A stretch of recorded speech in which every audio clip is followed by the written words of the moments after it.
தமிழரசு கட்சி சந்தி சிரிக்கின்ற ஒரு நிகழ்வு நேற்றைய தினம் நாடாளுமன்றத்தில் இடம்பெற்றிருக்கின்றது. குறிப்பாக நாடாளுமன்ற உறுப்பினர் சிவஞானம் ஸ்ரீதரன் தமிழரசு கட்சியைச் சேர்ந்த முன்னாள் நாடாளுமன்ற உறுப்பினர் எம்.ஏ. சுமந்திரன் மீது ஒரு பகிரங்க குற்றச்சாட்டை முன்வைத்திருக்கின்றார். அது தொடர்பில் தற்பொழுது நடைமுறையில் இருக்கும் ஒற்றையாட்சி அரசின் கீழ் தான் நீதியை எதிர்பார்ப்பதாகவும் கூறியிருக்கின்றார். அதே நேரம் சர்வதேச நீதி மற்றும் மனித உரிமை சார்ந்த அமைப்புகளிடமும் சர்வதேச நாடாளுமன்றத்திடமும் தான் இதே முறைப்பாட்டை முன்வைப்பதாகவும் அவர் கூறியிருக்கின்றார்.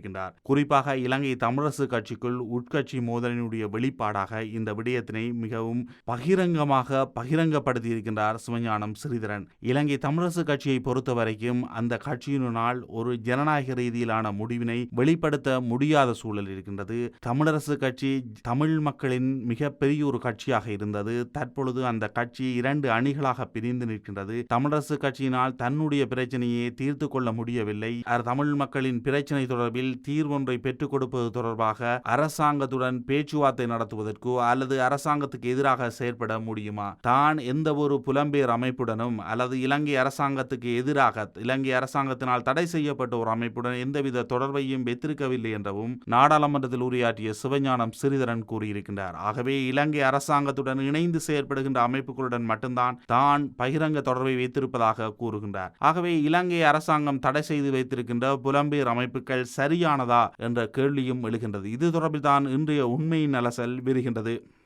நேற்றைய தினம் நாடாளுமன்றத்தில் உரையாற்றிய சிவஞானம் ஸ்ரீதரனுடைய உரை என்பது மிகவும் பொதுமக்களிடம் ஒரு கொந்தளிப்பை ஏற்படுத்தியிருக்கின்ற ஒரு உரையாகும். குறிப்பாக சிவஞானம் ஸ்ரீதரன் ஆற்றிய உரையில் ஒன்று எம்.ஏ. சுமந்திரன் மீது அவர் ஒரு பகிரங்க குற்றச்சாட்டை முன்வைத்து அது விசாரிக்கப்பட வேண்டும் என்று கூறுகின்றார். இது ஒட்டுமொத்தமாக தமிழரசு கட்சியில் இருக்கின்ற இன்றைய குழப்பங்களை முழுமையாக வெளிப்படுத்துகின்றது. இரண்டாவது, அவர் ஒற்றையாட்சி அரசியலமைப்பில் இருக்கின்ற இந்த அரசாங்கத்தை முழுமையாக நம்புகின்றாரா என்ற கேள்வி எழுகின்றது. அதே நேரம் தமிழரசு கட்சி இனி உட்கட்சி மோதலிலிருந்து வெளியில் வர முடியாது, அதனூடாக எந்த ஒரு தமிழ் மக்களும் எதிர்பார்க்கின்ற தீர்வினை பெற்றுக் கொடுக்க முடியாது, அது இன்று சந்தி சிரிக்கின்ற நிலைமையில் இருக்கின்றது என்பதை மிகவும் வெளிப்படையாக உணரக்கூடிய ஒரு நிகழ்வாக நேற்றைய தினம் உரையை பார்க்கக்கூடியதாக இருக்கின்றது.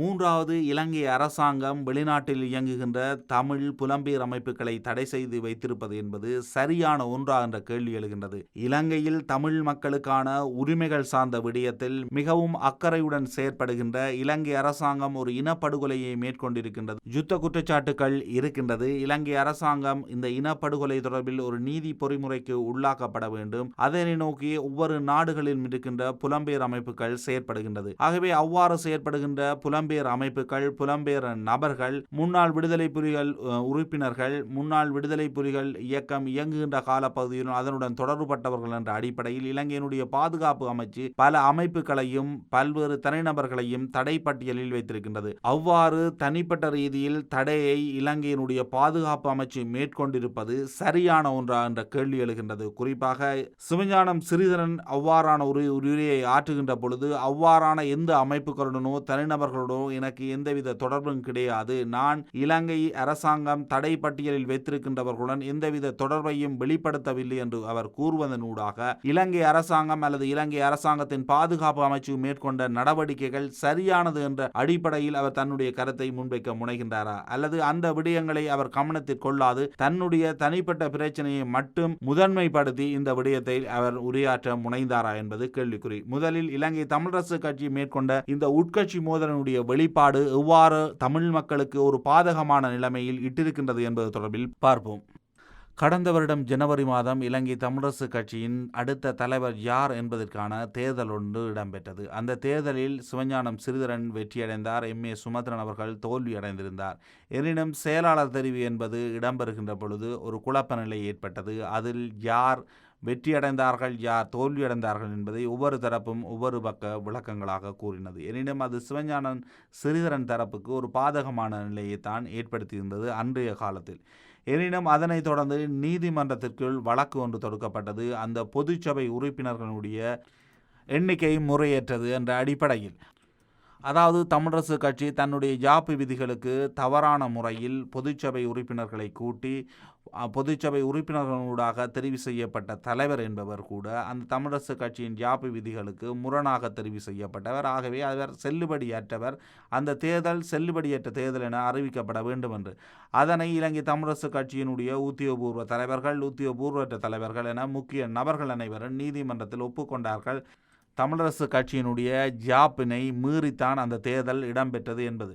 அதனைத் தொடர்ந்து மத்திய குழுதான் மிக முக்கியமான முடிவுகளை இலங்கை தமிழரசு கட்சியில் எடுத்து வந்தது. இலங்கை தமிழரசு கட்சியின் மத்திய குழு, தற்பொழுது இருக்கின்ற மத்திய குழுவில் ஆதிக்கம் செலுத்தும் நபராக முன்னாள் நாடாளுமன்ற உறுப்பினர் சுமத்ரன் இருக்கின்றார். குறிப்பாக சுமத்ரன் அணியைச் சேர்ந்தவர்களான் மத்திய குழுவை கட்டுப்பாட்டில் வைத்திருப்பதாக பல்வேறு அரசியல் அவதானிகள் தங்களுடைய கருத்துக்களை பதிவு செய்து வருகின்றார்கள். உண்மையும் அதுவாகத்தான் இருக்கின்றது. மத்திய குழுவில் ஒரு தீர்க்கமான முடிவை சிவஞானம் சிறிதரனால் எடுக்க முடியவில்லை. சிவஞானம் சிறிதரன் தான் ஒரு தெரிவு செய்யப்பட்ட தலைவர் என கூறிக்கொண்டாலும் அவர் நீதிமன்றத்தினால் தடை உத்தரவு வழங்கப்பட்ட ஒரு தலைவராவார். அது எவ்வாறு இருந்தாலும் இலங்கை தமிழரசு கட்சியினுடைய தலைவராக அவர் தெரிவு செய்யப்பட்டார், தெரிவு செய்யப்படவில்லை, நீதிமன்ற தடை உத்தரவு இருக்கின்றது என்பதற்கு அப்பால் அவர் ஆளுமை மிக்க ஒரு முடிவுகளையும் இதுவரை எடுக்கவில்லை. ஏனெனில் தமிழரசு கட்சியில் சுமத்ரன் தோல்விக்கு மிக முக்கியமான காரணமாக தமிழ் தேசியம் கூறப்பட்டது. தமிழ் தேசியத்துக்கு எதிரானவர் தான் சுமத்ரன் என எல்லாம் கூறி பிரச்சாரங்கள் முன்னெடுக்கப்பட்டது. அதன் பின்னர் தமிழரசு கட்சியினுடைய முக்கிய பதவியொன்றினை கொடுப்பதற்கு சிவஞானம் சிறிதரன் சுமத்ரனை பிரேரித்தார்.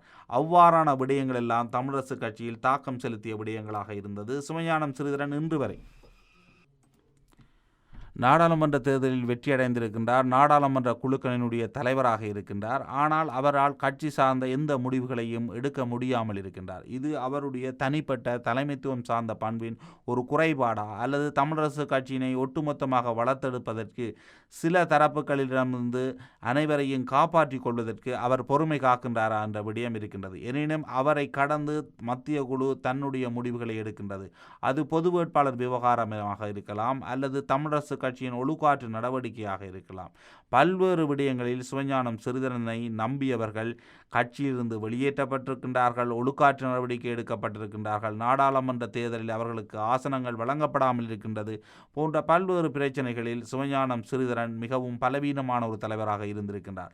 அதனுடைய ஒட்டுமொத்த வெளிப்பாடாக கடந்த வாரம் சென்னையில் இடம்பெற்ற அயலக தமிழர் தினம் என்ற நிகழ்வில் கலந்து கொள்வதற்காக இந்தியா புறப்பட இருந்த சிவஞானம் சிறிதரனை இலங்கை விமான நிலையத்தில் வைத்து அவருக்கு வெளிநாடு செல்ல முடியாது, அவருக்கு பயண தடை இருப்பதாக பல்வேறு ரீதியில் அவருக்கு வெளிநாடு செல்வதற்கு அனுமதி மறுக்கப்படும் என்ற சந்தர்ப்பங்கள் இடம்பெற்றிருக்கின்றது. அவ்வாறான சந்தர்ப்பத்தின் போது இலங்கை முஸ்லிம் காங்கிரசினுடைய தலைவர் ரவுப் ஹக்கீம் அவர்கள் அந்த விடயத்தில் தலையீடு செய்து அவரும் அந்த விடயம் தொடர்பில் பேசி அவரை இந்தியாவுக்கு அழைத்து சென்றிருந்தார். அதன் பின்னர் தன்னுடைய சிறப்புரிமை பிரச்சனையை எழுப்பித்தான் நேற்றைய தினம் நாடாளுமன்றத்தில் உரையாற்றியிருந்தார் சிவஞானம் சிறிதரன். சிவஞானம் சிறிதரன் தமிழ் மக்களின் மிக பெரும் கட்சியாக இருக்கின்ற இலங்கை தமிழரசு கட்சியின் நாடாளுமன்ற குழுக்களின் தலைவர். அவர் தன்னுடைய சிறப்புரிமை பிரச்சனை தொடர்பில் நேற்றைய தினம் உரையாற்றியிருந்தார். உண்மையில் இலங்கையில் இருக்கின்ற தமிழ் மக்களின் மிக பிரதானமான கட்சியாக இலங்கை தமிழரசு கட்சி இருக்கின்றது. தமிழ் மக்களின் பிரச்சனைகள் தொடர்பில் மிக அதிக அளவில் பேசப்பட வேண்டிய ஒரு கட்சி. உட்கட்சி பிரச்சனையில் இந்த விடயம் தொடர்பில் சுமத்ரன் வேறொரு ஊடகத்துக்கு தெரிவித்த கருத்து தொடர்பில் நேற்றைய தினம் சிறப்புரிமை பிரச்சனையை எழுப்பியிருந்தார். குறிப்பாக சுமத்ரன் அந்த ஊடகத்துக்கு கருத்து தெரிவிக்கின்ற பொழுது அவர் தெரிவித்த கருத்தானது இலங்கையில் தடை செய்யப்பட்ட அமைப்பொன்றின் நிகழ்வு சென்னையில் இடம்பெற இருக்கின்றது, அந்த நிகழ்வுக்கு செல்வதற்கு சிவஞானம் சிறிதரன் தயாராகி வருவதாக புலனாய்வு பிரிவுக்கு கிடைத்த தகவலின் அடிப்படையிலேயே அவர் விமான நிலையத்தில் தடுத்து விசாரணை செய்யப்பட்டார் போன்ற விடயங்களை அவர் கூறியிருந்தார். எனினும் அந்த ஊடகத்துக்கு வழங்கிய அந்த நேர்காணலில் MA சுமத்ரன் அவர்கள் சிறிதரன் மீது பல்வேறு ரீதியிலான வசைபாடல்களையும் முன்வைத்திருந்தார்.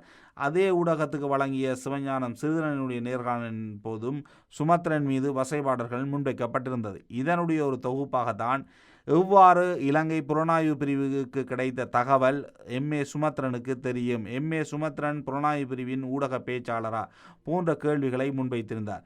சிவஞானம் சிறிதரனும் MA சுமத்ரனும் இலங்கை தமிழரசு கட்சி கூட்டம் ஒன்றில் இந்த விடயங்களை பேசுவார்களாக இருந்தால், அவர் ஒரு மக்கள் பிரதிநிதிகளாக இருந்தாலும் அல்லது இலங்கை தமிழரசு கட்சியினுடைய உறுப்பினர்களாக இருந்தாலும் ஏற்றுக்கொள்ளக்கூடியது. இலங்கையினுடைய நாடாளுமன்றத்துக்கு சென்று தங்களுடைய கட்சி ரீதியில் இருக்கின்ற எதிர்த்தரப்பு விமர்சனங்களை முன்வைப்பது என்பது தமிழ் மக்களின் தலைவர்களாக இவர்களை ஏற்றுக்கொள்ளக்கூடிய நிலையில் இருக்கின்றதா? உங்களுடைய பிரச்சனைகளை பேசுவதற்காக மக்கள் உங்களை நாடாளுமன்றத்துக்கு அனுப்பினார்கள் என்ற கேள்வி இயல்பாக எழுகின்றது. அதனை கடந்து அந்தளவு தூரம் சுமத்ரன் தரப்பினரால் அவர் அவமானப்படுத்தப்படுகின்றார், அவருக்கு அந்தளவு தூரம் குடைச்சல் கொடுக்கப்படுகின்றது என்பதுதான் வெளிப்படுத்தப்பட்டு நிற்கின்ற மிக முக்கியமான விடயமாக இருக்கின்றது. ஆகவே இலங்கை தமிழரசு கட்சி ஒரு தீர்க்கமான முடிவை எடுக்க வேண்டும். சிவஞானம் சிறிதரன் தான் தலைவர் என்றால் சிவஞானம் சிறிதரன் தரப்பு அணியினர் தாங்கள் ஒருமித்து கட்சியினை ஒரு கட்டுப்பாட்டுக்குள் கொண்டு வருவதற்கு முயற்சிக்க வேண்டும்.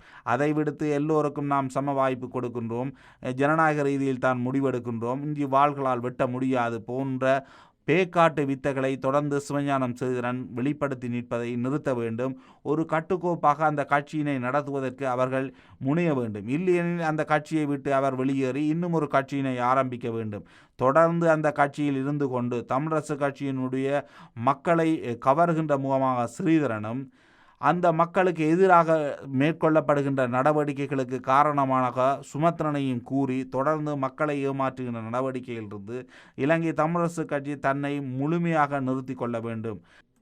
அதேபோன்று இன்னும் ஒரு விடயம், இலங்கை தமிழரசு கட்சிக்குள் பேசி தீர்க்க முடியாத ஒரு பிரச்சனையாக இலங்கை தமிழரசு கட்சியின் 2 உறுப்பினர்களுக்கு இடையில் இருக்கின்ற பிரச்சனையை நாடாளுமன்றத்தில் பேசுகின்ற அளவுக்கு இந்த விடயம் சென்றிருக்கின்றது. இலங்கை தமிழரசு கட்சியாக இருக்கலாம், அல்லது புத்திஜீவிகளாக இருக்கலாம், 10 எழுத்தாளர்களாக இருக்கலாம், சிவில் தரப்புகளாக இருக்கலாம், எந்த தரப்புகளும் இந்த விடயத்தை அணுகி இருதரப்பினருக்கும் இடையில் ஒரு அனுசரணையை மேற்கொண்டு ஒரு ஒற்றுமைப்படுத்துகின்ற முயற்சியினை மேற்கொள்ள முடியவில்லை. ஆகவே இனி தீர்க்கமான முடிவு எடுப்பது என்பது மிகவும் கட்டாயமானது. இனியும் நம்பியிருக்க முடியாது இவர்கள் 2 தரப்பினரும் இணைந்து கொள்வார்கள், அல்லது இவைகள் ஒருவர் அமைதி காப்பார் என்று. ஒருவர் அதிகாரத்தை பிடிப்பதற்கு முனைகின்றார், இன்னொருவர் தனக்கு கிடைத்த அதிகாரத்தை பயன்படுத்த முடியாமல் திணறுகின்றார்கள். இது மிக வெளிப்படையாக தெரிகின்ற ஒரு விடயம். இந்த விடயத்தில் சுமத்ரன் தெரிவித்த கருத்தை நாடாளுமன்றத்தில் விசாரணை செய்ய வேண்டும் என்று கூறுகின்ற அளவுக்கு ஒரு குற்றமாக கருத முடியுமா? இந்த விடயத்தில் நாடாளுமன்ற சபாநாயகர் சுமத்ரனை கூப்பிட்டு விசாரிக்கக்கூடிய ஒரு குற்றமா? எந்த அடிப்படையில் இந்த விசாரணை தொடர்பில் நாடாளுமன்றத்தில் சிவஞானம் சிறிதரனால் உரையாற்ற முடியும்? மக்களை கவர முடியும், மக்களுக்கு தன்னுடைய பிரச்சனையை வெளிப்படுத்தி காட்ட முடியும். இது மக்களிடம் ஒரு பேசுபொருளை உருவாக்கக்கூடிய விடயம். ஆனால் சட்ட ரீதியில் சுமத்ரனை கூப்பிட்டு விசாரணை செய்யும் அளவுக்கு இது ஒரு பாரிய குற்றமாக இருக்கக்கூடிய விடயமா என்று கேட்டால் இல்லை. இது தனிய செய்திகளாகவும் செய்தி விமர்சனங்களாகவும் வரக்கூடிய விடயம். இலங்கையின் ஒற்றையாட்சி அரசியலமைப்பில் இருக்கின்ற அரசாங்கம் நீதியை தருமென நம்புகின்றார். தன்னுடைய கட்சியைச் சேர்ந்த உறுப்பினர் மீது குற்றச்சாட்டை முன்வைக்கின்றார். ஆனால் அவரை தடுத்து விசாரணை செய்தது புலனாய்வு பிரிவின் தகவலின் அடிப்படையில் என்றால் அரசாங்கம் இந்த விடயத்தில் தெளிவான ஒரு பதிலை வழங்கியிருக்க வேண்டும். நாடாளுமன்றத்தின் உறுப்பினராக இருக்கின்ற சிவஞானம் சிறிதரன் மக்களால் தெரிவு செய்யப்பட்ட ஒருவர், அவரை எவ்வாறு தடுத்து விசாரணை செய்ய முடியும்? பயணத்தடை நீதிமன்றம் வழங்கவில்லை என்றால் எவ்வாறு பயணத்தடை இருப்பதாக அங்கு விமான நிலையத்தில் வைத்து அவருக்கு கூறியிருக்க முடியும்? இந்த விடயங்களை அரசாங்கத்துக்கு எதிராக அவர் முன்வைக்காமல் அரசாங்கம் மேற்கொண்ட ஒரு நடவடிக்கையில் தன்னுடைய கட்சி உறுப்பினர் தெரிவித்த கருத்தினூடாக அவர் திசை திருப்ப முனைவதனூடாக அரசாங்கம் மீது மிகப்பெரிய ஒரு அழுத்தத்தை வழங்குவதிலிருந்து தப்பிக்கொள்கின்றாரா சிவஞானம் சிறிதரன் என்ற இன்னும் ஒரு கேள்வி எழுகின்றது. அதனைத் தொடர்ந்து புலம்பெயர் அமைப்புகளை தடை செய்து வைத்திருப்பது என்பது மிக தவறான ஒரு விடயம் என்ற அடிப்படையில் பல தமிழர்கள் எழுதியிருக்கின்றார்கள் இதற்கு முன்னர். அதே நேரம் ஒரு அரசாங்கம் வருகின்ற பொழுது தடை செய்கின்ற அமைப்புகளை இன்னொரு அரசாங்கம் வருகின்ற பொழுது அந்த தடையை எடுக்கின்ற சம்பவங்களும் இதற்கு முன்னர் இலங்கை அரசாங்கங்கள் மாறுகின்ற சந்தர்ப்பங்களில் இடம்பெற்றிருக்கின்றது. ஆகவே இலங்கையினுடைய பாதுகாப்பு அமைச்சு எடுக்கின்ற முடிவுகள் என்பது பாதுகாப்பு அடிப்படையிலான நோக்கத்தின் அடிப்படையில் அன்றி அரசியல் ரீதியிலான செல்வாக்கும் அங்கு இருக்கின்றது என்பது இதனூடாக புலப்படக்கூடிய ஒரு விடயம். அப்படி இருந்தும் தடை செய்யப்பட்ட புலம்பெயர் அமைப்புகளுடன் தான் எந்தவித தொடர்புகளையும் கொண்டவன் அல்ல என்பதை நாடாளுமன்றத்தின் உரையாற்றுவதனூடாக அனுர குமார திசாநாயக்கவனுடைய அரசாங்கத்திற்கு தான் ஆதரவானவன் அல்லது இலங்கை அரசாங்கத்தை முழுமையாக நம்புகின்றவன், புலம்பெயர் அமைப்புகள் மீது தடை செய்யப்பட்ட அந்த பட்டியல் என்பது மிகச் சரியானது என்ற விடயத்தை ஒரு ஒப்புதல் வாக்கு மூலமாக நாடாளுமன்றத்தில் உரையாற்ற முனைந்தாரா சிவஞானம் சிறிதரன் என்பது இன்னும் ஒரு கேள்வியாக இருக்கின்றது. ஒட்டுமொத்தத்தில் தமிழ் மக்களினுடைய பிரச்சனைகளை கையாள முடியாத கட்சியாக இலங்கை தமிழரசு கட்சி சென்றிருக்கின்றது. சந்தி சிரிக்கின்ற நிலைமை என்பது வந்திருக்கின்றது. இலங்கை தமிழரசு கட்சியை இனி வருகின்ற காலங்களில் தமிழ் மக்கள் நம்பியிருந்தால் எந்த பலனும் கிடைக்கப் போவதில்லை. தமிழ் மக்கள் ஒட்டுமொத்தமாக இணைந்து ஒரு தீர்க்கமான முடிவை எடுக்க வேண்டும். இலங்கை தமிழரசு கட்சியை நம்பி இனி பயனில்லை. இலங்கை தமிழரசு கட்சி இனி நம்பக்கூடிய அளவில் மக்களுக்காக பணியாற்றக்கூடிய நிலைமையில் இல்லை. அங்கு கட்சிக்குள் இருக்கின்ற உட்கட்சி பிரச்சனை என்பது தீர்க்க முடியாத ஒரு பிரச்சனையாக தொடர்கின்றது என்பது மிக வெளிப்படையாக தெரிகின்றது. எனினும் தமிழரசு கட்சியைச் சேர்ந்தவர்கள் இது தொடர்பில் ஒரு தீர்க்கமான முடிவை எடுக்க மாட்டார்கள். அவர்களுக்கு இரட்டை முகம் தேவைப்படுகின்றது. மக்களை கவருவதற்கு ஒருவர் தேவைப்படுகின்றார். அதே நேரம் தாங்கள் வெளிநாடுகளுடனும் அரசாங்கத்துடனும் இணைந்து சலுகைகளை பெற்றுக்கொள்வதற்கு இன்னும் ஒரு முகம் தேவைப்படுகின்றது. ஆகவே இந்த இரண்டு தலைவர்களும் தொடர்ச்சியாக தமிழரசு கட்சியில் இருந்து தமிழ் மக்களை ஏமாற்றப் போகின்றார்கள் என்பது மட்டும் வெளிப்படையாக தெரிகின்றது. பொறுத்திருந்து பார்ப்போம் தமிழரசு கட்சி தொடர்பில் மக்களினுடைய முடிவு எப்படிப்பட்ட ஒன்றாக அமையப் போகின்றது என்பது தொடர்பில்.